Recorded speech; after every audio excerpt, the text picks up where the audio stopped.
Bonjour, bienvenue à Champigny-sur-Marne, une très belle ville qui se situe dans le Val-de-Marne, une ville de 80 000 habitants, 61e ville de France. Je suis Laurent Jeanne, maire de Champigny-sur-Marne et conseiller régional d'Île-de-France.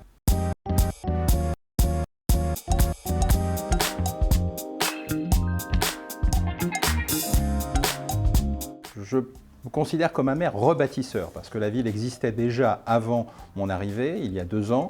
Et donc l'objectif, c'est de rebâtir la ville sur la ville, avec de la nature en ville, mais aussi une capacité à transformer la ville dans une ville qui est en mutation avec l'arrivée du Grand Paris Express, notamment des 2 gares et puis aussi le poste de commandement de la ligne 15 Sud.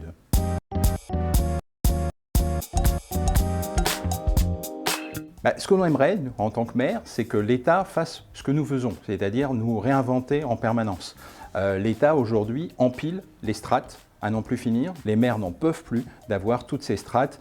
Pour pouvoir construire en Île-de-France, il faut à la fois respecter le PLUI, le SCOT de la métropole, le SDRIF de la région, les lois de la France. On n'en finit plus, on n'en peut plus. Et ce que l'on aimerait, c'est avoir un peu plus de souplesse dans les dispositifs qui existent aujourd'hui. Un peu plus de souplesse administrative, par exemple, lorsque j'ai un projet que j'ai construit avec plusieurs partenaires, qu'il faille attendre 5 mois pour délivrer un permis alors que je pourrais le faire en 2 mois, tout simplement parce qu'il y a un établissement qui reçoit du public et quand cet établissement c'est juste un petit commerce, c'est pas plus compliqué qu'un logement, et bien là on pourrait gagner 3 mois sur des projets. Et quand on a 70 000 logements à produire par an en Île-de-France, et bien là on voit qu'on a des freins qui bloquent nos populations pour s'installer.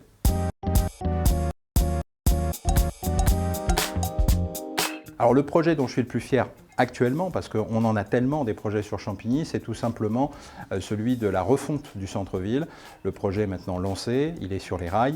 On a d'autres projets qui vont venir, mais celui-là est un projet qui me tient particulièrement à cœur. Mais il y en a d'autres, le projet notamment des Jeux Olympiques et Paralympiques, puisqu'on a un dispositif qu'on a mis en place qui est particulièrement important pour soutenir nos athlètes. Avec mon adjointe en charge du sport, Christine Aron, on essaye d'aller toujours plus loin et toujours plus haut et plus vite.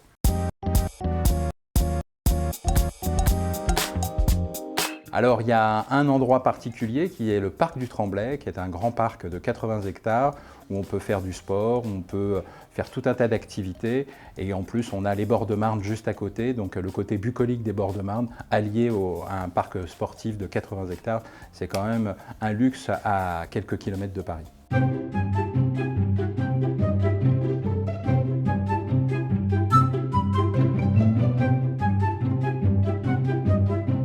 Alors, sur l'ensemble de l'Île-de-France, on est à 8%, mais en réalité, la part urbanisée de l'Île-de-France, elle n'est que de 3%.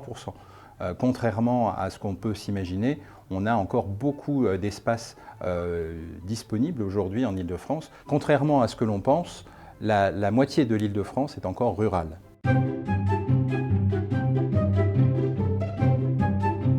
Le temps moyen de déplacement, transport, domicile-travail en Île-de-France est en moyenne de 40 minutes, un peu moins de 40 minutes, entre 36 et 40 minutes, mais ça reste qu'une moyenne.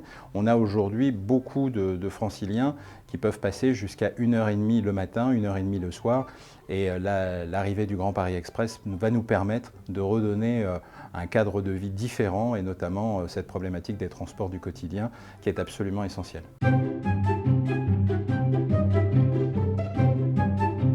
On construit un peu moins vite parce que même si on a aujourd'hui des matériaux qui ont progressé, qui nous permettent de gagner du temps sur la construction, dans le même temps, on a eu un ralentissement lié en particulier aux formalités administratives qui nous pèsent vraiment beaucoup.